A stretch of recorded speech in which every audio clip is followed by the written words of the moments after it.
आणि यानंतर काही महत्त्वाच्या बातम्यांचा वेगवान आढावा पुढे सुरू ठेवूया।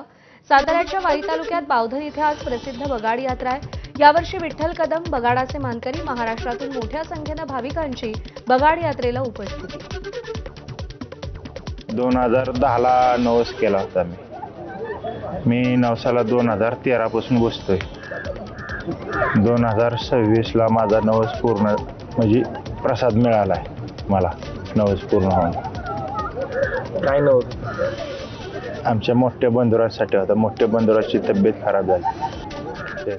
साताऱ्याच्या बावधनमध्ये बगाड यात्रेला आंतरराष्ट्रीय रंग भैरवनाथाच्या एका भाविकानं बगाडावर अमेरिकन डॉलर्सची माळ अर्पण केली। दरवर्षी हजारो भाविकांची बगाड यात्रेला उपस्थिती। जेजुरी गडावर धार्मिक वातावरणात रंगपंचमी उत्साहात साजरी। पहाटे विविध रंगांचं पंचामृत तयार करून देवाला रंगांचा अभिषेक। राज्यासह कोल्हापुरातील ग्रामीण भागात रंगपंचमीचा उत्साह। उमेद फाउंडेशन संस्थेमधील मुलांनी रंगपंचमीचा आनंद घेतला।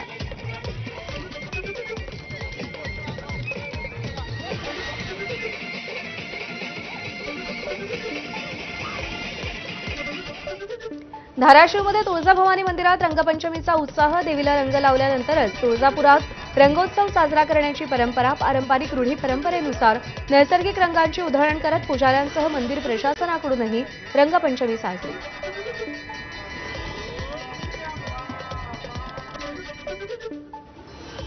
शिर्डीतही रंगपंचमीचा उत्साह। साई समाधी आणि साई मूर्तीवरती घातलेल्या पांढऱ्या शालीवरती आकर्षक रंगाची उधळण। कोट्यवधी रुपयांच्या आभूषणांसह साखरेच्या गाठीची माळ साई मूर्तींना अर्पण।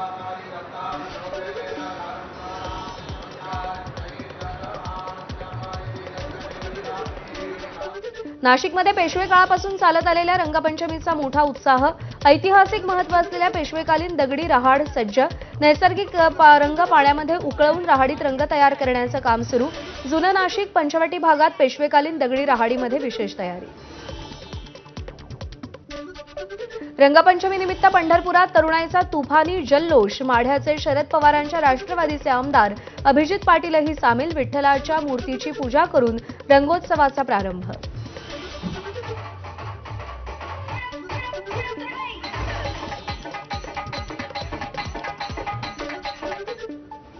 सोलापुरात मराठा क्रांती मोर्चाकडून काळी रंगपंचमी साजरी। सोलापूर महापालिकेत मराठा समाजाला महापौर पदाची संधी डावलल्यानं भाजपच्या स्थानिक नेत्यांविरोधात रंगपंचमीतही आंदोलन। तुम्हाला लोकसभेला मतपेटीतून मराठ्यांनी तिथं उत्तर दिले। विधानसभेला मराठा समाज तुमच्या सोबत होतो म्हणून तुम्ही सत्तेत आलात। जिल्हा महापौरची निवडून जिल्हा परिषद निवडणूक होतं। भाजप तिथं 55+ जागा निवडून आणण्याचं त्यांनी स्वप्न पाहिलं होतं। मराठ्यांनी त्यांना 38 जागा तिथं जिंकून दिलेल्या आहेत। फक्त आज जर तुम्ही मराठा समाज न्याय देण्याची भूमिका घेतली नाही तर ह्या आंदोलनाचा होणार सोलापूरचं महाराष्ट्रात दिसेल। येणाऱ्या प्रत्येक निवडणुकीला तुम्हाला मतपेटीतून मराठा उत्तर देईल। आणि या बातमीसह बुलेटिनमध्ये आपण आता इथेच थांबू।